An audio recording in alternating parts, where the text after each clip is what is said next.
अगर हम वापस से थोड़ा बैक में जाते हैं तो देखिए स्कूल लाइफ तो आपकी बिल्कुल एकदम साधारण बच्चे की तरह रही, शानदार स्कूल लाइफ रही आपकी। लेकिन कॉलेज लाइफ में जब आप आते हैं तो आपकी जो लाइफ है वो अचानक से एक टर्न ले लेती है, यानी कि नॉर्थ पोल से साउथ पोल चली जाती है। इसी दौरान मुलाकात हुई है ना आपकी श्री प्रकाश शुक्ला से? नहीं, ऐसा नहीं कहेंगे। स्कूल लाइफ में ही श्री प्रकाश शुक्ला बचपन का मेरा साथी था। हाँ। लेकिन अपराध के दलदल में जाने के बाद मेरे उससे रिश्ते नहीं रहे। लेकिन वो बहुत ही अच्छा पहलवान था, अच्छा स्पोर्ट्समैन था। हाँ। मैंने कहा ना कि जब हम लोग सैयद मोदी स्टेडियम गोरखपुर में जाते थे खेलने, तो श्री प्रकाश भी उसी समय जाते थे, आनंद पांडे भी आते थे, धावक थे। आनंद पांडे तैराक थे, तो ये लोग जाते थे, सब लोग उससे, हम लोग से वहीं मुलाकात होती थी, दोस्ती होती थी। मोहल्ला भी लगभग एक ही था। वो दाऊदपुर में रहते थे, मैं लालातपुर में रहता था, गोरखपुर में। एक ही स्कूल की शिक्षा दीक्षा थी। तो बाल्यावस्था की दोस्ती बड़ी अच्छी थी। हाँ। लेकिन कुछ ऐसा परिस्थिति बना। पहली मुलाकात कैसे हुई थी? बहुत बचपना से, मैंने कहा ना, छोटे से हम लोग जब थे, 4th 5th में पढ़ते थे तभी से। हाँ, तभी से। अच्छा। 4th 5th में पढ़ते थे तभी से दोस्ती थी। लेकिन जब इंटर करने के बाद, 12th करने के बाद, जब श्री प्रकाश का नाम एक अपराध में आया, उसके बाद से मेरे उसके रिश्ते नहीं रहे। श्री प्रकाश शुक्ला, ये लोग, आनंद पांडे वगैरह, ये लोग एक साथ बना करके किसी केस में नाम आया, तो फिर अपराध की दुनिया में जाने के बाद इन लोगों से मेरे कोई नाते रिश्ते नहीं रहे।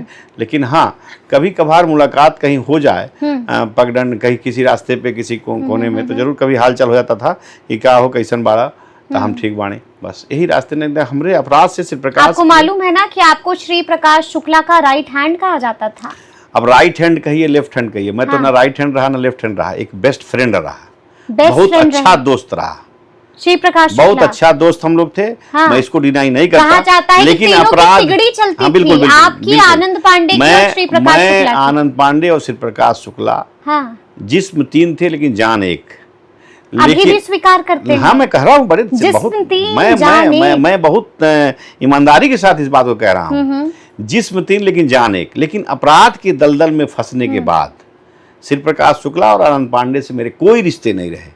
यही जिस्म 3 और एक जान जो था, जो शुरू से बाल्या 4 साल मैंने क्लास 4 से हम लोगों का संबंध था 12 तक, यही हमको मुकदमे में फंसाने का काम किया। ये चूंकि लोग जानते थे शहर के कि राजन तिवारी भी इनके सर्किल का है, तो जो श्री प्रकाश मुकदमा करते थे, श्री प्रकाश के ऊपर जो घटनाएं करते थे, उसमें मुझे इन्वॉल्व कर दिया था।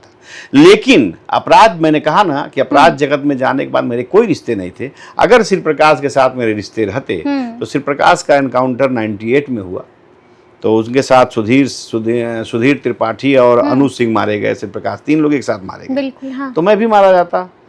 आनंद पांडे के साथ अगर रिश्ते रहते तो आनंद पांडे भी एनकाउंटर मारे गए अलग से 97 में, तो मैं भी रहता उनके साथ, तो मारा जाता। लेकिन अपराध के जगत में जाने के बाद, अपराध के दलदल में इन लोग जाने के साथ मेरे कोई रिश्ते नहीं। बड़ी ईमानदारी के साथ कह रहा हूँ। हाँ, बचपना में 3 जिस्म एक जान अवश्य थे, और इसको मैं आज भी डिनाई नहीं करता हूँ, कल भी नहीं करूंगा। बड़ी ईमानदारी से मैं कहूँगा।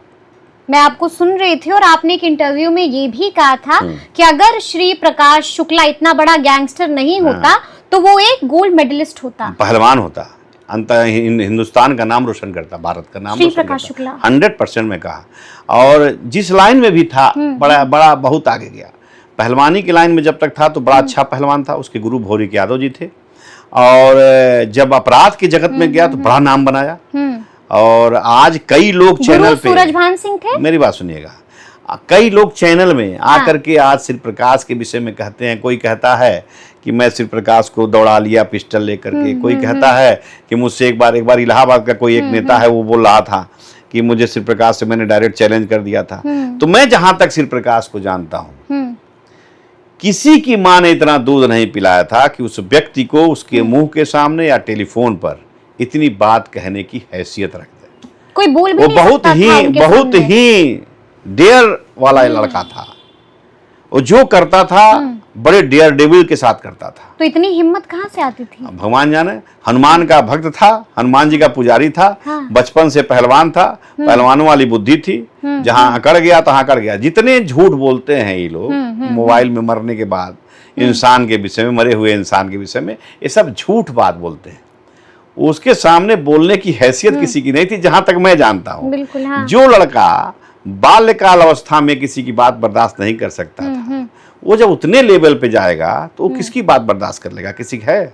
हिम्मत, इसलिए मैं इसे नहीं अभी मानता। आपने सलाह नहीं दिया कि छोड़ दीजिए ये सब काम? मेरे से बात कभी मुलाकात ही नहीं हुई बेचारे से। अगर मुलाकात होती तो मारा भी नहीं जाता। मैं उसको सलाह देता और आत्मसमर्पण करा देता, मुझे जानकारी रहती तो। लेकिन मुझे तो जानकारी भी नहीं थी कि मेरे ऊपर मुकदमे कितने, मेरे ऊपर पर्सनली मुझे भी। मैं दिल्ली में 1999 में पकड़ा गया। 12 फरवरी 1999 के भारतीय जनता पार्टी के सांसद गंगाराम कोहली की आवाज से मेरी गिरफ्तारी हुई। मुझे एकाएक सैकड़ों पुलिस वालों ने घेर लिया और घेरने के बाद से तब मुझे पता चला कि मेरे ऊपर भी मुकदमे। मैं तो फ्रीडम से घूम रहा था, हर जगह काम कर रहा था, कुछ नहीं मालूम, जानकारी नहीं थी।